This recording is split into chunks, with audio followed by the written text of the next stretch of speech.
누군지 아니? 토지생의 캔디! 빠시기 엄마, 유튜브 보고 네. 고객이 새만금 투자하는 거 물어봤잖아. 아까 전화 온 사람? 그럼 사람들이 새만금에 투자를 왜 하려고 해? 사람들이 새만금에 투자는 돈을 벌려고 하겠지. 일단 최근에 발표된 새만금에 국제공항이 생기고 그리고 연결하는 도로들이 쭉 공사가 되다 보니까 그건 나라에서 직접 지금 해주고 있거든. 그걸 쉽게 국책사업이라고 하는 거야. 그럼 새만금에 투자한 사람들은 다 돈 버는 거야? 캔디 말이 조금 다시 한번 생각해 볼 게 있는 게 지난번에 땅을 살 때는 엄마가 무슨 색깔 사라고 했거든. 왜냐면 토지 투자를 할 때는 가장 중요한 원리가 있거든요. 다른 사람들이 사는 곳을 사면 돼? 아니죠. 다른 사람들이 사는 걸 우르르 쫓아가면 내가 개발이 안 될 수 있는 곳도 되게 많아. 그렇기 때문에 스스로 공부를 해서 어디가 돈이 되는지 그 원리부터 알아야 돼. 캔디, 지난번에 무슨 색깔 토지가 돈이 됩니다 라고 했죠? 노란색 땅. 맞아요. 토지 투자를 하시거나 앞으로 공부를 할 때는 엄마가 더 자세한 국책사업에 대해서 앞으로 알려줄 거니까 이 영상을 나중에 커서 꼭 보세요. 알았죠? 네. 안녕하세요. 토지쟁이 빠시기의 조영식입니다. 오늘은 저희 캔디가 궁금해하는 내용 중에 하나가 사실 요즘은 블로그나 유튜브를 보고 새만금 투자에 대해서 문의하시는 고객님이 좀 많으세요. 그 뜻은 이제 새만금의 국제공항이 통과되면서 아 정말 새만금이 되는 거야 라고 관심들을 갖는 것 같아요. 그럼 왜 새만금이 될까? 이렇게 해서 궁금해하시는 분이 많아서 그에 대해서 같이 한번 얘기해 보려고 합니다. 어떤 투자를 하든지 저는 유가 원칙이 중요하다고 생각합니다. 내가 왜 하는지 여기에 무엇 때문에 하는지 그리고 어디에 하는지 오늘은 여기까지 그리고 도대체 이 많은 정보 중에 어떤 걸 믿는 게 좋을지 이걸 한번 제가 짚어보려고 해요. 여러분 새만금은 왜 투자를 하려고 할까요? 제가 한번 볼게요. 요즘 가장 이슈되고 있는 것 중에 하나는 쉽게 용인의 하이닉스나 이런 부분 중에는 거기는 기업이 들어가면서 개발 호재가 있다고 보는 거죠. 그렇다면 기업이 들어오기 전에 토지를 갖고 있어야만이 돈을 벌 수 있었겠죠. 지금 들어가는 경우에는 그 투자에 대한 수익이 낮을까요? 높을까요? 당연히 늦었다는 뜻입니다. 새만금은 사실은 방조제를 연결하면서 굉장한 좀 시간이 지연이 됐어요. 근데 지연이 될 수밖에 없었던 게 한 가지 호재만 가지고 국책사업을 한 게 아닙니다. 국책사업은 나라에서 직접 관리를 지금 한다는 뜻이거든요. 근데 새만금은 신항만 있죠. 국제공항 연결돼 있죠. 잼버리 대회 열리죠. 거기에 뭐 내부도로 다 연결하죠. 거기에 천문학적 돈이 다 들어가야 된다는 뜻이거든요. 그러다 보니까 지금까지 시간이 지연될 수밖에 없었다. 라고 말씀을 드리는 겁니다. 자, 그렇다면 도대체 국책사업은 장점이 무엇일까? 이걸 한번 먼저 짚어볼까요? 국책사업은 먼저 이게 자금이 한번 유입이 되기 시작했으면요. 그 뒤로는 멈추지 않고 계속 달린다는 겁니다. 자, 계속해서 지금 현재 새만금에 호재가 있었는데 제가 그래서 이제 새만금은 투자 타이밍이다 라고 여러 번 말씀을 드렸던 이유가 있어요. 왜냐? 지금 현재 새만금에는 나라의 돈이 천문학적으로 쏟아지고 있기 때문에 이제부터는 급속도로 투자 타이밍이 올라갈 거다 라고 말씀을 드리는 거고 그렇다면 단점은 또 뭐가 있을까요? 국책사업에 아무래도 사업의 규모 자체가 크다 보니까 그만큼 시간은 좀 오래 걸릴 수 있었다 해서 지금까지 새만금이 시간이 오래 걸렸었다 라고 보시면 되는 거죠. 제가 보여드리는 표는 뭐냐면 국책사업을 하게 되면 보상을 해주는 부분이에요. 자, 보상이라고 하는 부분이 현재 토지를 먼저 보겠습니다. 보면 거의 평균이 88.85 그러니까 거의 90% 가까이 이 토지에 보상금을 준다는 뜻이거든요. 자, 그럼 생각해 보세요. 보상금을 받았어요. 그러면 그 보상금을 받고 그 돈을 쓰는 분도 있겠지만 또 대부분의 사람들은 그 보상금으로 다시 또 땅을 산다는 거거든요. 그렇기 때문에 한번 이렇게 보상이 지금 이루어지고 있는 시점에서는 이제는 땅값은 내려갈 일이 없고 계속해서 이 새만금에서는 잘 고르기만 하면 상승을 할 부분이 많다라는 거를 여러분이 이 국책사업표를 보면 아시면 되는 거예요.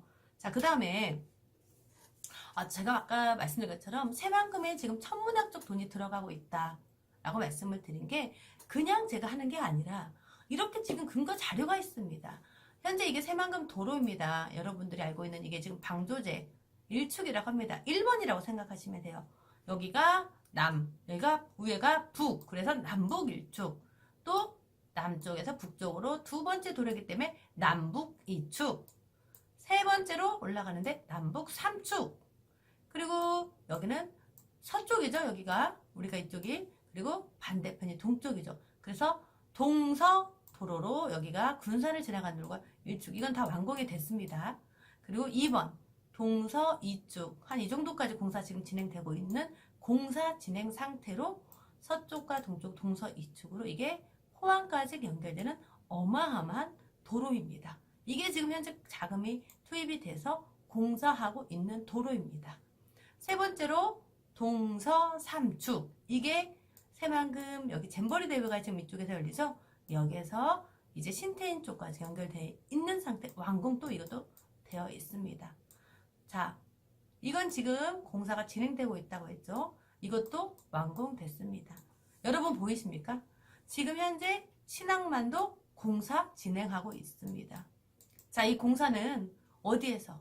나라에서 직접 관리를 한다. 자, 여러분, 나라에서 관리해서 투자가 지금 이루어지고 있다면 우리는 그 옆에 숟가락 하나 놓고 이제 밥을 떠먹을 때가 됐다는 겁니다. 자, 밥을 떠먹을 때 어디에서 떠먹으면 좋을지 이제 그 부분을 한번 보겠습니다. 첫 번째, 왜 새만금인가는 국책 사업이기 때문에, 그리고 자금이 천문학적으로 어마어마하게 지금 새만금에 유입되고 있기 때문에 우린 지금 이제 새만금에 투자를 해야 된다를 짚어드렸습니다. 두 번째 과제, 이제 새만금 중에 어디에 투자를 하면 좋을까? 이 부분을 짚어보자는 겁니다. 자, 새만금은 말씀드린 것처럼 지금 현재 물류나 관광으로 저희가 경제 중심 도시다라고 나중에 된다라고 했잖아요. 내부 도로, 국제공항, 신항만, 철도 이 인프라가 모두 구축이 되기 때문에 새만금은 이제 호재거리로 충분하게 이용이 될 수 있다는 부분을 말씀드린 겁니다. 자, 그렇다면 어디에, 제가 두 번째 어디에 지금 투자할지 한번 보자 그랬잖아요. 여러분, 내가 투자를 할 때 이렇게 상승할 수 있는 자리만 찾아낸다면 어떤 토지든지 여러분이 그거는 숙제가 끝났다고 보시면 됩니다. 이 동그라미 안에 여러분들이 한번 채워보세요. 도대체 어디에 땅을 사야 될까? 이 부분이 가격 상승률이에요. 당연히 좋은 땅인데 별로 없으면 올라가겠죠? 더군다나 아래에 있는 건폐율과 또 올라가는 가격이 높은 거일수록 건물을 짓는 높이나 넓이가 높다는 뜻입니다. 모든 게 지금 다 비례한다는 뜻이죠. 건물 높이, 그리고 건물을 넓게 할 수 있는 거. 그렇기 때문에 가격이 비싸다. 그리고 그런 건물이 높은 곳일수록 당연히 인구가 많이 들어오겠다. 이 뜻인 거거든요. 그러면 여러분은 이렇게 상승할 수 있는 자리를 내가 찾아내면 된다라고 저는 말씀을 드리는 겁니다. 한번 여기에 찍어볼까요? 보통 새만금에 가까우면 무조건 돈을 번다라고 생각하시는 분이 굉장히 많으세요. 새만금에 가깝다고 무조건 돈을 버는 게 아닙니다. 1차적으로 가격을 상승할 수 있는 건 희소성으로 거기에 인구가 들어올 수 있는 호재가 있어야 된다는 거죠. 그래서 저는 먼저 추천하는 곳은 1번 상업지와 이렇게 일반 주거지역입니다. 상승률을 봐도 상업지는 가장 높게 올릴 수 있고, 그 다음에 주거지, 그 다음에 이제 중공업지 이런 식으로 넘어가게 됩니다. 이렇게 상승률 자체가 올라가는 게 건물의 높이나 그리고 넓이나 이런 부분하고 모두 비례했다는 걸 제가 통계적으로 확인해 드리는 겁니다. 자, 그렇다면 내가 지금 농사 짓는 땅을 요즘에는 새만금에서 땅이 없다는 이유로 굉장히 지금 그것도 이슈가 되고 있는 부분 중에 하나입니다. 내가 10만 원 주고 땅을 20년을 갖고 있어도 이 농림지역은 농림지로서만의 기능을 할 수밖에 없다 라고 보시면 됩니다. 자, 여러분들에게 제가 질문 하나 드리겠습니다. 여러분들은 내가 이렇게 상승할 수 있는 걸 골라내겠습니까? 바닥에 있는 농림지역의 땅을 사시겠습니까? 그건 여러분의 선택입니다. 나는 고층 건물을 올라가는 땅을 가질 겁니다. 저는 그런 땅을 원합니다. 자, 여러분들 쉽게 어디에 살 것인지 제가 거기에 대한 자세한 걸 지금 말씀드리는 겁니다. 똑같은 땅에 100평이 있습니다. 그런데 내가 산 자연녹지나 예를 들면 농림지역에 산 것은 이 100평 중에 이렇게 조금 퍼센테이지로 따지면 20% 짓는다고 생각을 해보시면 제가 소개 만약에 해드린다거나 내가 투자했던 땅은 저는 이 100% 중에 거의 80% 정도 이렇게 용적률이 높고 거기에 따라 또 이렇게 건폐율까지 다 높은 용적률과 건폐율이 높다는 건 그만큼 고층 아파트라 이렇게 빌딩을 세울 수 있는 땅을 산다. 자, 똑같은 땅이에요. 처음에는 모릅니다. 정말 이 부분에 대해서 투자에 대해서 아시는 분들은 이렇게 올라갈 수 있는 땅이 무엇인지를 찾아줘야 된다고 생각을 합니다. 건물은 좁고 낮게 지을 땅을 살 건지, 그래서 나는 주거지나 상업지를 삼으로써 건물이 넓고 높게 짓는 땅을 살 건지, 이 부분을 아무리 말씀을 드려도요, 사실은 그렇구나 하고 나중에는 결국은 저렴한 이쪽 땅을 사시는 분들도 굉장히 많으세요. 그것 또한 여러분들의 선택이라고 생각합니다. 왜냐하면 저는 지금 이렇게 다 알려드렸거든요.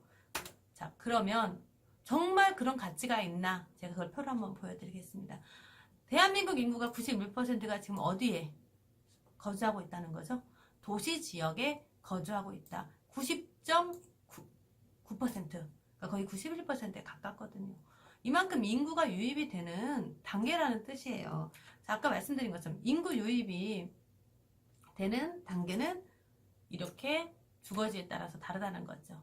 자, 그 다음에 두 번째로 보여드릴 부분이 제가 91%가 주거지 도시지역에 살고 있다고 말씀을 드렸잖아요. 그런데 실질적인 우리나라 용적률의 농도지역을 봤더니 주거지역은 2.5%밖에 안 되고요. 상업지는 0.3%. 자, 그렇다면 여러분들이 생각하실 때 사실은 여기 관리지역이나 농림지역이 거의 많은 퍼센테이지를 지금 차지하시잖아요. 한 70%를 차지하기 때문에 이 70%의 땅을 투자한다면 저렴하게 노토를 바라볼 수 있는 땅이기도 합니다. 언제 될지 모르는 땅인 거죠. 그렇지만 주거지는 이미 희소성이 있기 때문에 상승하는 데 있어서 이유가 있다는 거죠. 여러분들이 주거지 중에서도 이제 내가 어디에 골라내는지는 이제 입지적인 문제라고 생각을 합니다. 자, 제가 여러분들한테 다시 한번 정리해 드리겠습니다. 왜 투자하는지. 새만금은 지금 나라에서 집중하고 있는 곳이다. 국책 사업으로서는 이미 비행기가 떴기 때문에 스톱하지 않고 비행기는 계속 올라갈 거다. 그래서 투자 타이밍이 될 것이다 라고 보시면 되고, 그럼 어디에 해야 되나?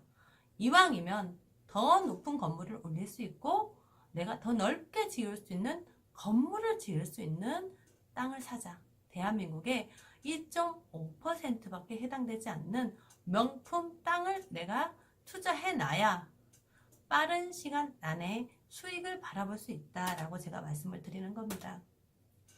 토지 투자 조건이 그래서 기본적으로 제가 말씀드리는 게 이렇게 용도 지역을 말씀드리는 겁니다. 내가 도시 지역이 총 16.5% 된다고 말씀드렸잖아요. 이왕이면 그 중에서도 또 조금이라도 더 넓고 더 높이 올릴 수 있는 주거지나 상업지로 가자. 이 부분을 말씀드리는 거고, 그 중에서 이제 미래 가치를 여러분이 또 찾아내는 게 숙제로 남아 있겠죠.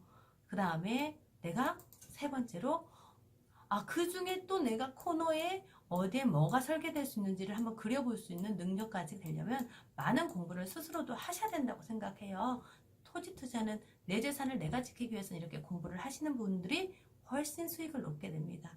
그렇다면 이제 입지를 찾아내는 건데 그건 잠깐의 영상으로 다 전달이 되지 않는 것 같아요. 그렇기 때문에 입지나 미래 가치까지는 정말 공부를 더 원하시면 또 저한테 전화 주시거나 더 앞으로 저희 영상을 계속 보신다면 그 부분까지 함께 풀어보도록 하겠습니다. 오늘 토지쟁이 빠시기는 여기까지입니다. 그리고 토지쟁이 캔디가 궁금했던 부분과 함께 여러분하고 흘러봤습니다. 자, 감사합니다.